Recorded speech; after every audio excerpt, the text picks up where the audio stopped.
Why do we Doberman owners love our dogs so much? Well, they're loving with our kids.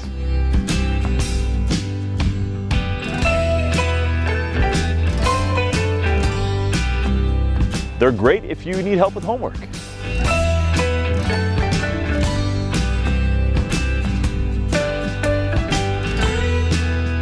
Or if you just need to sit and talk with someone for a while.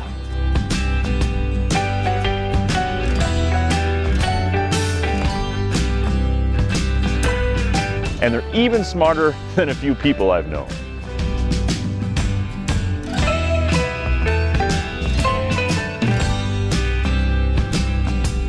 All of this, and they can certainly still step up to the plate and protect you if need be.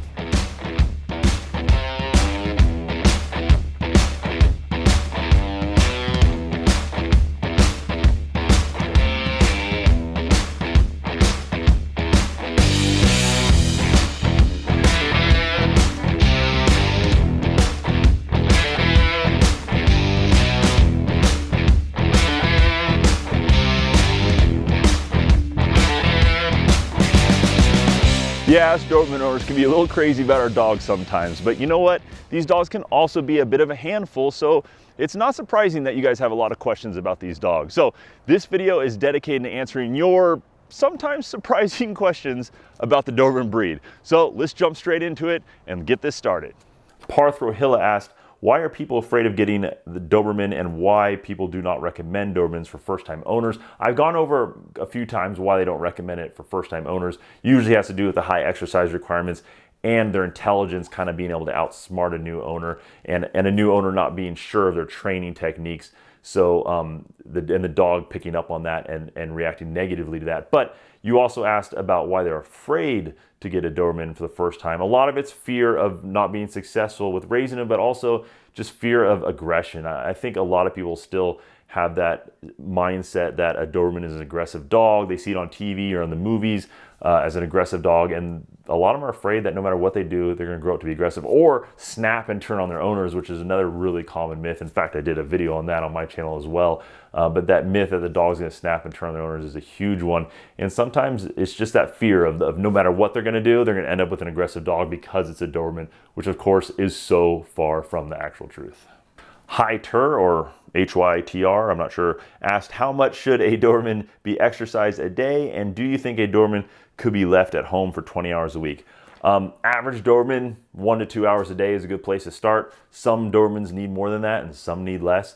But I would start there and then kind of see how they react and adjust based on their anxiety levels and how much stress they seem to have during the day. If they have any destructive behavior, you should probably up it a little bit, things like that. Can they be left for 20 hours a week at home? Yeah, definitely. Especially if we're talking an adult Doberman, yes, they can be left for that 20 hours. They can be left for 40 hours a week. It's not ideal, of course, but they could be left for 40 hours a week at home. If it's a trusted adult Doberman who has learned their boundaries and who's well stimulated throughout the day other ways, yes, they could be left easily for 20 hours a day. I wouldn't recommend that for a puppy, but for an adult, that can absolutely happen. Daisy Sanchez asked, why did you choose to get Arlo's ears and tails cropped? No judgment at all, but some people are against it and certain countries don't allow it. And she's very right. A lot of people are against it and a lot of countries don't allow it. But here in the United States, it's part of the breed standard having cropped ears for a Doberman.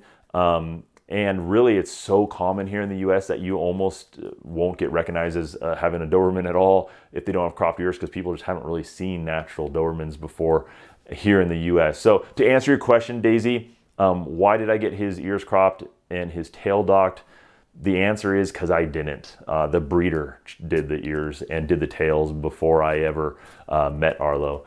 And that is actually really common here in the U.S. That's not unusual at all. I knew that I would probably end up with a dog with cropped ears and a docked tail just simply because most of the breeders around here do it just automatically before they ever even go to a home. Mr. R asked, how do you socialize them with your son? What activities do they do together and how do you spend time together? I'm sure he's referring to my 3-year-old son. How did I socialize him? Well, in the beginning, I was just hovering over them when he was a new puppy, because if you don't want a new puppy to bite or nip the child, a young child in your house, and then that kid is just completely frightened and scared of that dog forever, and now you're trying to keep them separate all the time, and now all of a sudden the dog ends up separate from the family. On the other end, you don't want the kid to grab the dog and pull him real hard or squeeze him, make him yelp and pin him or corner him, and then the dog is completely frightened of the kid. So in the beginning, to avoid that, I was really hovering a lot to make sure play stayed calm, stayed safe, and gentle. But now we're kind of to the point where they're pretty self-sufficient. They go off and play together. He makes little games where he runs around the corner and chases each other. Yeah, my son and Arlo have a blast. My son went through a short phase where he loved to tackle everything, and he really wanted to tackle Arlo when Arlo was laying down. So during that phase, I was definitely hovering a lot more to make sure that didn't happen. But now my son he understands that's not okay to do with Arlo. And yeah, they're great together now. Florian Weimar from my Facebook page asked, we adopted Juno, our Doberman, from a local shelter. Is it possible to get info about her origin by a DNA test, such as American, European, from where is she, from Russia, East Europe, etc.? Yeah, you can definitely do a DNA test. I recommend the Embark DNA test kit on this channel. And in fact, I did a video all about how to test your dog with that kit. It should be popping up in the corner of your screen right now. Should definitely check that video out, because I run through exactly how to do this, and you can find out some really cool stuff. I suggest every Doberman owner gets their dogs tested. You can find out what potential health issues could be going underneath the surface with your dog, what genetic problems they could potentially have down the road. You can find out things such as their coefficient of inbreeding, which is connected to your dog's longevity. A whole lot of really interesting things. It will tell you also, to answer your question, where the mom's line is from and where the dad's line is from in what part of the world. It won't just say it's an American Doberman or European Doberman, but it'll kind of tell you where in the world that dog is likely to have their ancestors from, which can kind of help a little bit. Probably the best thing though is a relative finder on Embark, because so many dogs now are tested on Embark that you can potentially find relatives, matches based on DNA to your dog's siblings, parents, that kind of thing, grandparents, and you can message the owners and talk to them. And really, just from doing that, usually you can find out, other litters, other members of the same litter of your dog, and find out more about the background of your dog that way. Elsa's Lair asked, I'm about to adopt an adult female Doberman from a rescue, and I already know I'm going to cry when I first see her. Do you think it's going to give her a bad first impression of me? Should I give out more of a stable feel for her? Is it good if I cry from her, or is she going to sense it anyway? Help, I have anxiety. Elsa's Lair, I wouldn't worry too much if you cry the first time. I don't think these dogs have first impressions that are gonna make a huge difference down the road. If you need to cry, just cry. I don't think it's a big issue. I don't think it's gonna mess up your training if that's what you're worried about down the road or anything like that. Just in the future, just be a real, consistent trainer. When you get the dog in the house and you start to get to know her, just be real consistent and make sure you exude confidence during your training sessions, and you should be just fine. Manu GC asked, would an American Doberman without protection training react in case of need? Man, that honestly depends on so many variables and so many factors: the dog's individual genetics, how they're raised, their confidence levels, their past. So many things can go into that behavior. I would say though that if you wanted to make sure that the dog would react appropriately, at least somewhat, would be just to build their confidence. Focus on building the dog's confidence, making the dog know that they're capable. Agility training is a great one. Of course, IPO or IGP training is a great one. That's very applicable. But really a confident Doberman, just being a Doberman in general, whether it's American or European, I think is gonna react pretty well, and you're not going to really need to worry. At a minimum, they're going to put on a good show, especially if you're away from your house, walking the dog, maybe like on the street in the evening or something, and you're approached by somebody. I think the dog is naturally going to do really well. Clayton Quillen on my Facebook page asked, how long to tape and post the ears? Well, every dog's different, and a longer crop on a dog is going to take longer to stand than a shorter, like military style crop. But in general, 6 months is normal. But some dogs can go as long as 8 months to a year before you're done posting the ears and before they stand up on their own. The best way to approach it is once you get the dog goes through teething stage and gets all their adult teeth in, that's usually around 6 months of age, you can start kind of leaving the post out a little bit to see how the ears stand. If you can go one whole day without the ears starting to flop down, or even better yet, 2 or 3 whole days, I would say that you're probably done posting at that point. But when in doubt, definitely post longer than you think you need to, just to be on the safe side. Crow Dude CD asked, how much of a pain is Arlo to train, get him to come to his name, and overall just to live with? Arlo is a great dog. We've definitely had our tough times, that's for sure, but they've all been manageable. We've been able to work through them without much of a problem. These are very trainable dogs. But I mean, he's definitely more stubborn than my first Doberman. My first Doberman Cooper was definitely more of a pleaser. This guy, Arlo, he knows what I'm asking of him. He's incredibly intelligent, but he's definitely a little bit more headstrong, a little more stubborn. Here's an example, like Cooper, my first Doberman, he would, if he wanted attention, he'd just kind of stick his face right next to you and just look at you and get closer and closer and would never really touch you. Arlo, he'll just come over and smash his face right into you for attention. So yeah, he's definitely different. They have their different personalities. He's a great dog to live with overall, though. He's just, a little headstrong, but a lot of Dobermans are like that. Alpha asked, how old were you when you got your first Doberman, and how long have you been doing research on them before you decided to get one? Now, I've had dogs my whole life, but when I got my first Doberman was when I turned 29 years old. I bought my first house. It had a large yard. I owned the house, so now I ran out and I got a Doberman first thing, and I was really excited to do that. How much research did I do before I got my first Doberman? Not enough. It was a month or two of kind of all my free time doing research, and I was definitely in over my head. But you know what? I wouldn't have changed it because that sink or swim thing that kind of happened, I had to learn to swim really fast. I was over my head. I wish I'd done more research, definitely, and I should have. I wish I got someone had warned me and prepared me a little bit more beforehand, because there's definitely some struggles there. But it all worked out great, and I wouldn't have traded it for anything. Raul Narayanan asks, how to identify a puppy, whether it's an American or European. Man, that is tough. It's hard enough to identify an American from a European sometimes in certain genetic lines, but a puppy is really hard because what I would look for a puppy, your best chances are the snout and the coloring. The snout of an American is going to be a little bit thinner, but it's all crunched up when they're puppies anyway, so that's why it's hard. But a snout on a puppy is going to be a little bit thinner when it's an American, a little bit thicker, and a little bit more blocky when it's in a European.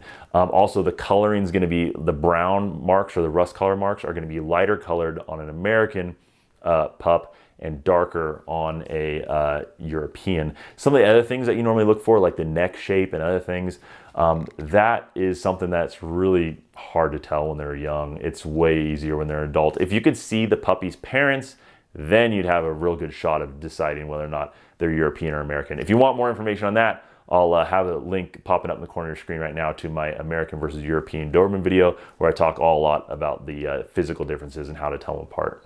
Austin C asked, what's your thoughts about IPO or Schutzhund? And just so you guys know, that's like bite protection training. It's now called IGP. I really think it's a great thing. It's an awesome sport. The people who are into it are absolutely in love with that sport. It really helps you bond with your dogs more. You bond with other owners too during that training, and you learn a lot about your dog. Your dog builds confidence. You can be more confident in your dog to react in a bad situation if your family or yourself was threatened. All great things. The only negative thing I have to say about it, which is just the issue I've always had with it and why I don't do it really with my dog, is just a liability standpoint. If for whatever reason your dog, God forbid, bit somebody it shouldn't bite, then you could be asked by a lawyer from the victim, for example, hey, have you ever trained your dog to bite? And you're gonna have to say, yeah, I participate in bite sports and my dog was trained to bite. So, which could be a liability issue. That's the only issue I have with it. Now, these dogs are usually very well trained about when it's appropriate to bite and when it's not appropriate. So usually it's not an issue. It's not like these IPO dogs are running out biting everybody. But if it did happen, that's where my concern about liability would come in. Ali Omar asked what to look for in a puppy before purchasing. Now, I've done some videos on this. There's a lot of things to look for in a breeder, but you're asking about a puppy specifically. And I have written an article very in depth on this topic about how to choose the best Doberman puppy from a litter on my website, DobermanPlanet.com, which goes in great detail of different things to look for. But if you want a kind of a quick answer to this question, because I could go on for a long time on this topic, one of the biggest things I look for is actually pretty simple. When I'm seeing a litter of puppies, I look for who's in tune with me the most. One of my favorite things is to simply let the puppies go get distracted and clap my hands and call them and see who's the first to come over to me, and kind of make a note of that and let them all go get distracted again. I go clap over from a different angle, from a different side, and then see who comes up to me. If there's one puppy that's consistently coming up to me, that's like big bonus points. That really makes me pay attention to that dog as a possible future companion for me and my family, because that means that dog's really in tune with me. It's gonna be a lot easier to train that dog down the road. They're gonna be focused on you. You're gonna have a lot less problems. So if I had to pick one simple thing I look for, and it is simple, but it makes a big difference, that would be it. Epic Time said, how should I train my Doberman to bark on command? I don't think there's a non-ridiculous looking way to train this. I'll tell you what I've done in the past, which has worked pretty well with the dogs, including my own dog that I've worked with. I get some treats. I get the dog to sit. He's knowing that I'm gonna start doing some commands with him. And I start saying whatever command I pick, like speak, for example, or bark, or whatever command I pick. And I'm jumping around and I'm barking at him back. I'm making ruff, ruff. And I'm going, come on, boy, come on. I'm jumping around. And usually what happens is the dog is kind of like, what are you doing for a minute? After a little bit, you'll see him kind of get excited and then do a little ruff, just to kind of like a little hesitant one to see what happens. When that happens, give him that treat, praise like crazy, pour it on, say, good boy, good speak or whatever, and then go back to doing it again. And you do that, they're gonna pick up on it actually pretty quick. I bet you a couple days of practicing that, your dog is gonna get it. But yeah, you look like a goof when you're training that one. JT asked, what happened to your old dog? Did he pass away? Yeah, my old dog you saw in some of my earlier videos in this channel is Cooper. He did pass away from a type of hepatitis. It was a copper storage issue in his liver. It was a genetic thing that he was born with.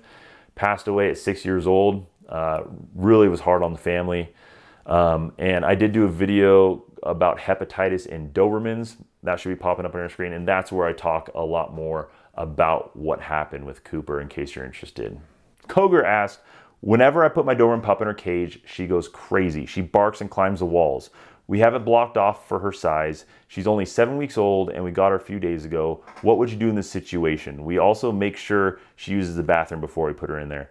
Koger, I would back up the truck a lot and start over with acclimating her to the cage. First of all, make sure the cage, 3 of the 4 sides are covered, maybe with a blanket or something else, so it feels like a nice den and she can see out through the entrance.